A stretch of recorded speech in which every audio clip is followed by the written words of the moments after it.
Hi, Cassie Wells with Keller Williams Realty here. Today, in our commercial moment, I thought that we would talk about mistakes that investors or any investor can make when they're analyzing a property. The first, I would say, is relying too heavily on the rule of thumb, what the next person did or what your friend did, because everyone's different, so they really want to invest different ways.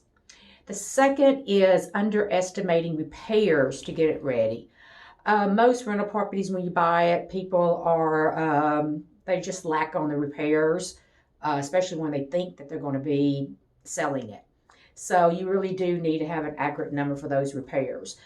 Also, forgetting about closing cost. You have closing costs when you buy, you have your bank, your title work, recording the deed. So, and that is an expense to the property.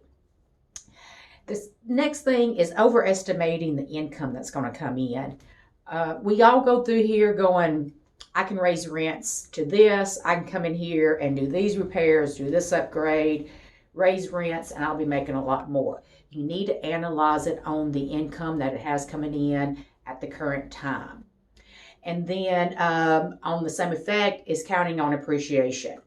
When you are analyzing a property, you really need to make sure that you're not analyzing it for appreciation. In every city, there's areas that appreciate higher than other areas, but really the only way to appreciate an investment property is to raise the rents. So you have to see where the rents are with everyone else's rents in the same area. And then relying on all the information from a pro forma. You need to make sure that you have the actual numbers. Now, the pro forma has actual numbers, then that's fine, but you need to make sure you have actual numbers and not what it could be making.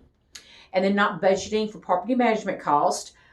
Most people will, manage themselves, but if you're not going to manage it yourself, you need to add about 8 to 10% expense for the management. And then taking in the vacancy.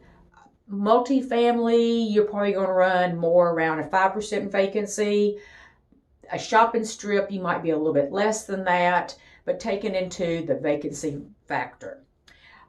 And then not doing the analysis at all. Some people just say, oh, well, this is a good property, so let me buy it.